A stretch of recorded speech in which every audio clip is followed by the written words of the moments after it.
My wife is participating in a viral TikTok trend. She's taking it too far.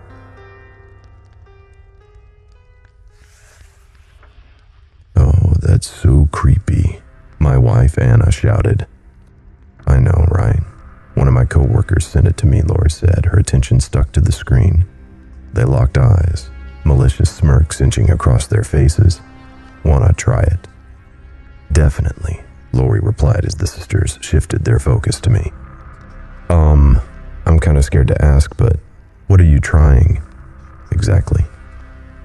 Whenever those two got together, they were capable of some real mischief, and oftentimes it came at my expense. You'll see, Anna said, handing me her phone. I furrowed my brows as I sank into the couch. I hesitantly glanced down at the screen, unsure if this was part of the ruse. A TikTok video was playing on repeat. A woman was on screen, her long brown hair partially obscuring her features from view. A wide smile was plastered across her face. That alone was creepy, but the way she was standing, it was off-putting. The video cut on several occasions, and each time it did, the woman was in a different spot in the house, hiding behind curtains, crouching under the table, standing on the stairs.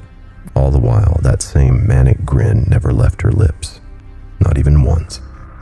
The man filming was getting audibly more freaked out with every encounter. I kept waiting for some sort of punchline. I thought that eventually the woman would break the facade and return to her normal self, but she never did. The video ended with a close-up of the woman's bulging eyes as she lunged at the camera, and a guttural shriek from the man filming. Once it was over, I hurriedly swiped off the video and breathed a sigh of relief. Ooh, okay, I see what you're... I froze. It was only then that I noticed it. Anna and Lori were gone. They must have walked away at some point during the video. My heart dropped into my stomach. I really didn't like this trend, but I had a feeling that I was about to witness it firsthand. Anna, Lori, come on. You know I hate this kind of stuff, I shouted, tentatively entering the kitchen. My eyes immediately fell to a pair of feet sticking out from beneath the curtains. I pursed my lips, marching up to the window. I ripped the drapes aside to find Lori standing there, smiling up at me. Oh, I'm shaking. So scary, I huffed, crossing my arms. Lori held her pose for about 5 more seconds before she couldn't contain her giggles any longer. Okay, you got me. I admit that wasn't as funny as I thought it'd be. She grinned, covering her mouth. Believe me, I know. Let's go find your sister. Lori nodded, following behind me. Anna, I found Lori. Time to come out now. I received no response. Lori and I continued to scour my home, searching up and down for my wife. Once I reached the top step, I saw it. The door to our room was slightly ajar, leaving a thin, inviting sliver of darkness. I can't explain why, but something about it sent a shiver down my spine. It was as if Anna had wanted me to find her. The whole thing felt wrong. I took a deep breath, mustering all of my courage, and pushed open the door. I nearly screamed once I laid eyes on the scene that awaited me. Anna was standing in the middle of the room. The only light illuminating her features was that seeping in from behind me, and the muffled rays trickling in through the curtains. The middle of the room, where my wife was lurking, was drenched in darkness. Anna stood there, still as a statue, her jet black hair partially obscuring her eyes. Even through the shadows, I could see a nauseatingly wide smile stuck to her lips. My heart jackhammered against my chest, and beads of sweat began to form atop my brow. For the first time in our 12 years of marriage, I was terrified of my wife. I flipped on the light switch, careful not to take my eye off her. Anna, I found you. You can stop now. She completely ignored me. I only knew that she was still breathing by the slight rise and fall of her chest. The silence was deafening. Any luck finding her yet? Lori asked, snatching me from my stupor as she reached the top step. Yeah, I did, I replied, weakly pointing to Anna's motionless form. Lori marched right up to her like it was nothing. Okay, Anna, fun's over. You're about to give your hubby a heart attack. My wife didn't respond. Lori tried waving her hand in front of Anna's face to no avail. She didn't so much as blink. All right, Anna, time to give it up. You're starting to freak everyone out, Lori said, clasping her sister by the shoulders and lightly shaking her. Anna slowly turned toward Lori and their eyes locked. Lori gulped before taking a step back. Blood pounded in my ears. There was nothing behind those hazel irises. I didn't even recognize them anymore. Lori backed away, never breaking eye contact until she was standing directly beside me. Tim, let's go downstairs and regroup, okay? She murmured. The panic in her voice made my blood run cold. That works for me, I mumbled back. It felt as if we had to speak at a lower volume, like talking above a whisper would cause Anna to break. We crept out of the room, closing the door as we went. We'll be downstairs, Anna. It would be nice of you to join us whenever you're ready to give up on this dumb trend. Anna didn't acknowledge her. Once we made it downstairs, I took a deep breath. Lori sat on the couch, leaning forward and clutching her phone with a vice grip. What should we do, Tim? This was just supposed to be some stupid gag. Anna's always taken these things a bit too seriously, but this, I've never seen anything like it. She's really scaring me. I don't know. I've never seen her like this before either. Do you think we might be overreacting? I mean, maybe she really is just taking this a bit too far. Even I didn't believe that, but it was the only plausible explanation I could come up with. Yeah, that has to be it. Surely she'll snap out of it at some point, right? She has to. It wouldn't. The words caught in my throat. I caught Anna peeking around the corner, half of her face hidden from view. Her expression was the exact same as it had been when we'd left her upstairs. Lori traced my gaze until she realized who I was looking at. She instinctively backed away upon making eye contact with her sister. Tim, how long has she been standing there? Lori squeaked, shrinking into the sofa. I have no idea. We didn't even hear her walk down the stairs. The three of us sat there in silence. The tension was so thick that even a knife wouldn't cut through it. I could feel myself beginning to shake.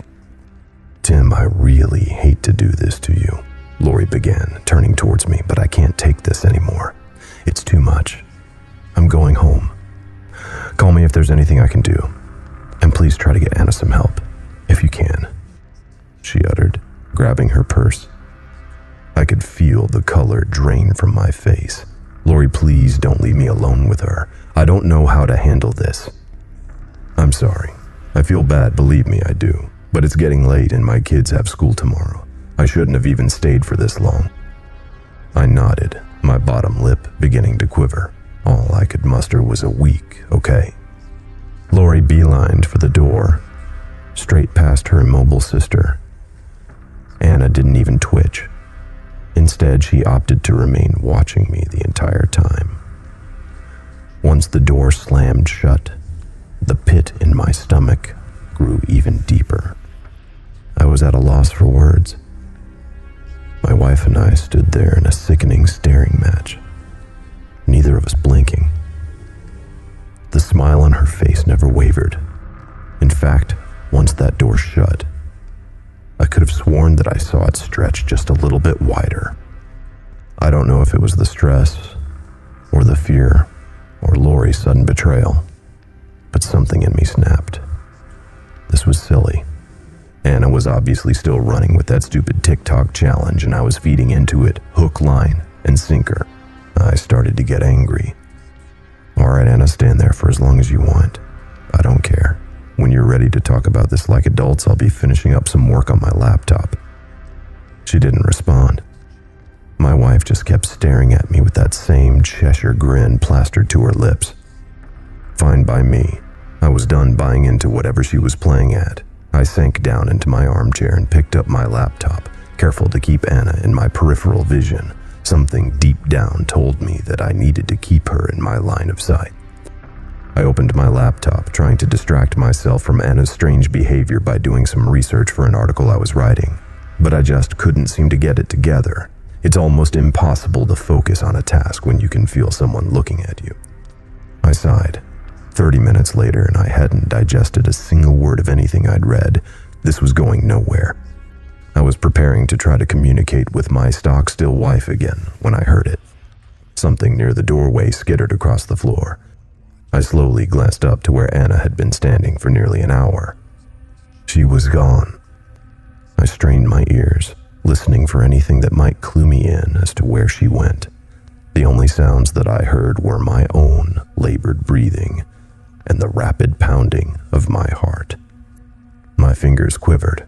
I didn't know if I had the strength to do it, but I had to know. With trembling hands, I closed the lid on my laptop just enough to see over it. I nearly screamed as it clattered to the floor. I scrambled out of my seat and backed up until I was pressed against the wall.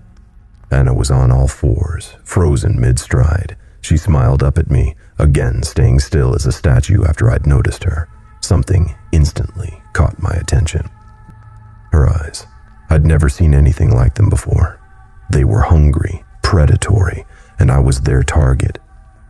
I failed to calm myself down as I slunk around the perimeter of the living room, careful not to break eye contact. Once I reached the stairs, I bolted up them, taking 3 at a time until I reached the top landing. I burst into our room, slammed the door shut, and made sure that it was locked. I was safe, so I thought. What the hell is going on? This is insane, I said out loud, patting my pockets to try and find my phone. A sickening realization crashed over me like a tidal wave. I'd left it on the coffee table when I was working on my laptop. We didn't have a landline either. I was trapped. I began to hyperventilate and pace around the room. What was I supposed to do? My car keys were in the bowl downstairs, so even if I was able to climb out of the window, I'd have to go back inside to get them. Running to a neighbor's house was out of the question. We lived on a secluded road, and we didn't even know the nearest people to us. In the end, I concluded that I had no other option but to try to sleep it off and hope that my wife was back to normal in the morning. I slipped into a t-shirt and gym shorts before lying in my bed. I knew that I probably wasn't going to get a wink of sleep, but I had to give it a shot. It was the only thing I could do. I turned the lamp off, and the room was bathed in darkness, aside from the faint yellow glow trickling in from underneath the door. Right before I closed my eyes, I noticed something that ensured I was wide awake. I could barely make out someone's feet blocking the light. I shuddered. How long had she been standing there? I didn't want to know the answer. I suddenly heard the doorknob begin to jiggle. My heart raced like a piston, and I could feel all the blood rush from my face. How could I have forgotten? I keep a spare key stashed on top of the doorframe for emergencies. This was it. I was cornered. The door slowly creaked open. I couldn't move a muscle. I was paralyzed with fear, waiting for my wife to scamper across the floor and do God knows what to me. But she never did. I don't know how long we spent staring at each other. It must have been hours. In that entire time, her mouth didn't so much as twitch. That twisted smile remained stuck to her lips like she was a figure in a painting. I don't know how, but eventually I must have nodded off, because when I opened my eyes again, Anna was gone. The house was pitch black, save for the moonlight shining through the downstairs windows. I could feel it. I could feel her. Like a presence looming over me. Every synapse in my brain screamed at me to stay where I was, to wait it out and pray that nothing would happen. But I couldn't. I steeled my resolve, ready to fight if need be.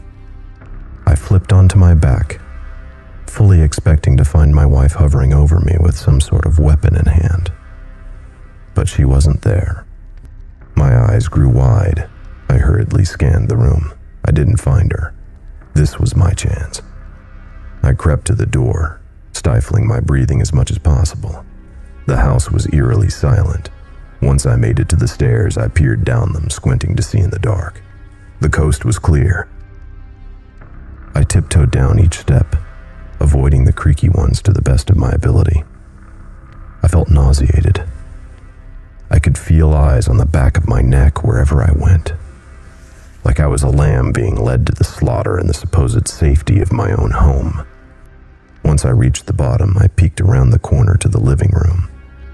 I immediately noticed something strange. The back door was hanging wide open, and the porch light was on. I drifted over to it like a moth to a flame, picking up my phone along the way. Nothing could have prepared me for what I saw when I looked outside. Anna was sitting on her haunches, crouched over something in the yard. Her long hair prevented me from seeing what she was doing. All of a sudden, as if on instinct, she snapped her head toward me with sickening speed. When our eyes locked, I felt like I was going to pass out. My wife was holding the carcass of a dead rat. She had devoured a large chunk of it, entrails, bones, and blood oozing from the rear end. But that wasn't the worst part. Somehow, even while ravaging a dead animal, Anna was still smiling. My fight or flight response kicked itself into overdrive. I slammed the back door shut and raced through the kitchen as fast as my legs would carry me, snatching my keys on the way.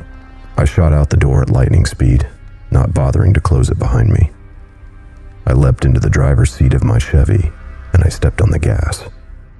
As my truck kicked up dust, I happened to glance in the rearview mirror. I released a horrified shriek at what I saw. Anna was standing under the garage light. She watched me leave, that wide, bloody smile still plastered across her face. I don't know where I'm going. I doubt the cops will be of any help. I don't think Anna has technically done anything illegal, so their hands would probably be tied. I just had to get out of that house. I've parked at a truck stop for now until I can get my thoughts together. Even though it made my escape, I'm still downright horrified, but not for the reasons you might think. I can't explain it, but ever since I left, I haven't been able to stop smiling.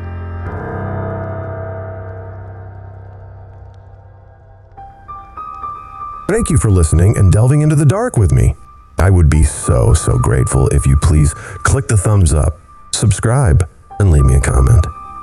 The more engagement this video gets, the more YouTube will push my content to others, and thus our twisted little community will grow.